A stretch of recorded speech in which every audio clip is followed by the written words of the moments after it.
Bien, hola, vamos a hablar de un temita, algo que me preguntaron. Yo en general soy así, o sea, me preguntan algo, a veces por redes sociales o algún amigo y se me ocurre hacer un video o me dicen un video sobre esto, ¿no? Hay un debate bien vacío, por decirlo así, sobre si las clases sociales son en realidad amigas o enemigas. En lo fundamental, si el trabajador y el empresario son en realidad amigos o enemigos, o sea, son clases contradictorias o complementarias. En el capitalismo, como le llaman algunos. Lo cierto es que el capitalismo, al menos como lo tratan quienes hablan de él, es un término bien reduccionista, porque en realidad hay que hablar de los capitalismos o de las múltiples formas que tiene el capitalismo, que ha tenido a lo largo de la historia y que en la actualidad incluso tiene. No hay un solo capitalismo, no hay una sola forma en que el capitalismo se manifieste. Este se manifiesta de formas múltiples. Y comencemos, ¿no? Para explicarlo. Esta discusión nace de la visión marxista tradicional, tanto para refutarla como para apoyarla. En la visión marxista tradicional, el empresario es el burgués y el proletario es el empleado, el trabajador. Y ambos tienen una antagonía que no les permite ser amigos, por decirlo así.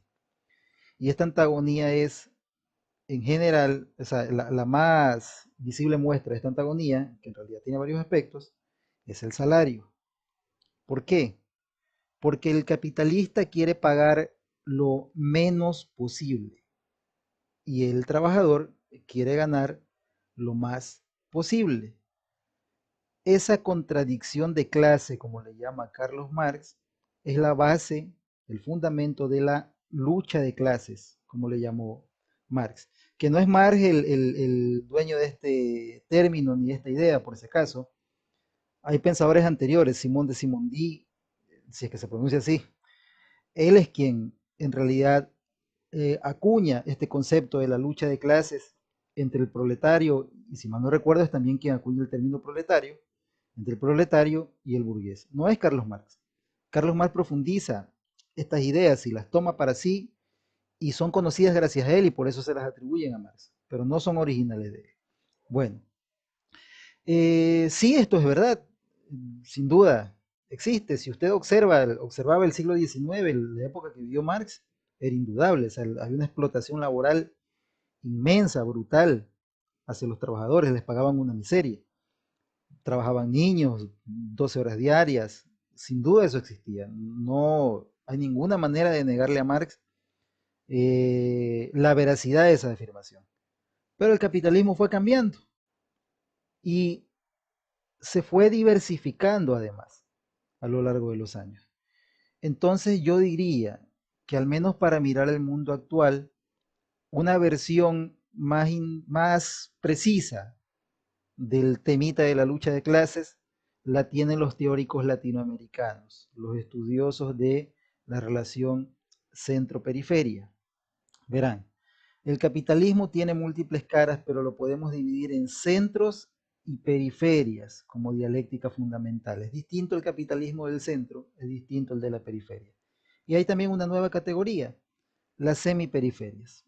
Para no entrar mucho en esto, vamos directo a lo que tiene que ver con el trabajo. En los centros, que son los países desarrollados, el trabajador gana salarios altos. Y parece que no hay mayor contradicción entre el trabajador y el empresario. ¿Por qué razón? Bueno, en el centro desarrollado, el trabajador es además un consumidor. Cuando el trabajador tiene un salario alto, este consume mayor cantidad de productos y el empresario también se ve beneficiado de ese salario alto. Por lo tanto, en los centros, la contradicción de clase se aliviana, es más débil, porque el interés del trabajador es tener un salario alto y el interés del empresario es también que el trabajador tenga un salario alto, pero hasta cierto nivel, hasta cierto tope. Eso hace que la contradicción de clase, o sea, que la contradicción no sea una contradicción antagónica, la dialéctica, perdón, no es una dialéctica antagónica, sino una dialéctica complementaria. El interés de trabajador y empresario van por el mismo lado. Eso, la máxima expresión de aquello lo podemos ver en el Fordismo, lo que le llaman el Fordismo keynesiano, que son las ideas de Ford y luego de Keynes.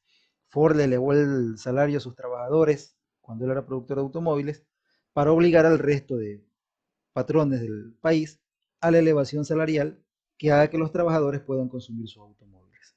Luego vino Keynes, donde sus ideas de elevación de la demanda agregada para que los consumidores pues eleven su consumo y eleven la producción, pues fueron aplicadas en el mundo desarrollado y con sus bemoles, con sus pros y contras, eran el reflejo de que esa dialéctica es complementaria en los centros más que contradictoria. Luego vienen las periferias. En las periferias la cosa es distinta. Como en las periferias, los países subdesarrollados, se exportan materias primas y no se produce bienes industrializados, acá el interés del trabajador y el empresario van en sentidos contrarios. Me explico. Cuando una banana se produce en el Ecuador, esta banana se produce generalmente para ser exportada, no para el trabajador local. El trabajador local comerá el rechazo a la banana. Lo mismo con el camarón y lo mismo con el petróleo, que el ecuatoriano promedio consume muy poco petróleo en comparación con el consumidor de los países desarrollados. Por lo tanto, el salario del consumidor local, del trabajador local, no le interesa al empresario. Él no vive de ese salario, sino del salario del empleado, del trabajador del centro. Por tanto, sus intereses aquí sí son contradictorios y antagónicos. Cuando el trabajador quiere subidas salariales, el empresario no las quiere, no le interesan. Al contrario, él gana competitividad cuando se baja el salario del trabajador. Esa dicotomía, esa dialéctica contradictoria permanece en las periferias. Es parecida a la dialéctica que observaron Carlos Marx y Simondi, no es la misma. Quien hizo esta precisión que estoy haciendo es el sociólogo brasileño Rui Mauro Marini. Él habló de esto, de la forma en que se extrae la plusvalía. En este caso, en nuestra tierra se extrae plusvalía absoluta, en los centros plusvalía relativa.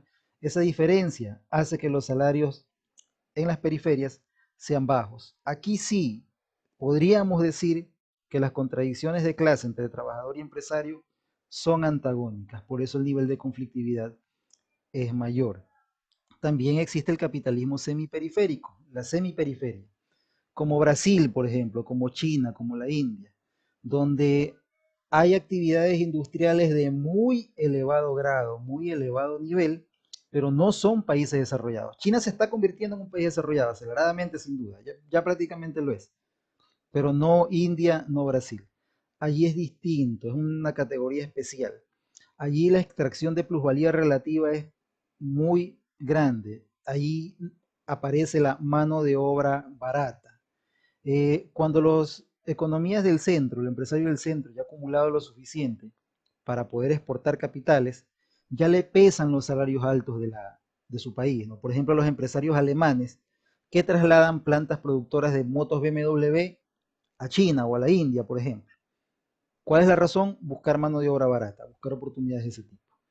La semiperiferia tiene una manera de operar distinta, digamos así. O sea, sus salarios bajos atraen al empresario capitalista externo, pero a la vez, ese empresario capitalista externo, a la larga está haciendo que ese salario suba, porque al aumentar la productividad por medio del desarrollo tecnológico y al sacarlos de la condición de periferidad, la condición de periferia que estaban esos trabajadores, los eleva a la condición de trabajadores fabriles y su salario sube un poco.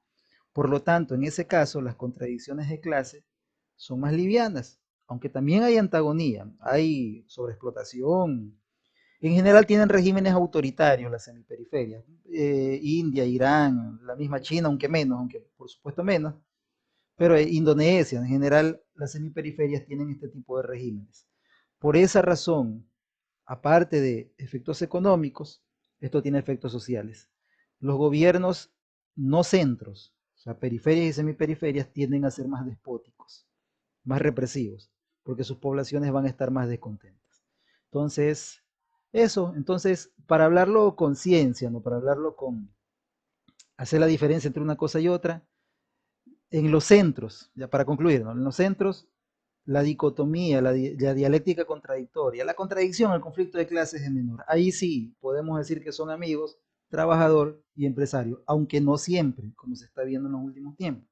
En las periferias siempre van a tener contradicciones, trabajador y empresario. Los salarios tienden a la baja, apenas suben, aparecerá alguien que los quiera bajar, como lo estamos observando. Y en las semiperiferias, los salarios bajos tienden a la larga a subir por el desarrollo tecnológico, o sea, es parecido a los centros. Sin embargo, estas semiperiferias permanecen casi siempre en condición crónica de semiperiferia por razones que no las hablaremos ahora porque nos ocupan demasiado tiempo. Entonces, eso no es ni lo uno ni lo otro, es lo uno ni lo otro, depende, como decimos siempre los economistas, pero es que en este caso sí depende. Pero en nuestras tierras, si vamos al Ecuador, sí, hay esta contradicción. ¿Y cómo se la soluciona? Pues con desarrollo, poniendo a los intereses de ambos a la par. Y de eso hablaremos luego, pero eso solo se logra con industrialización, copiando a los países desarrollados. Nada más. Espero haber contribuido a este debate.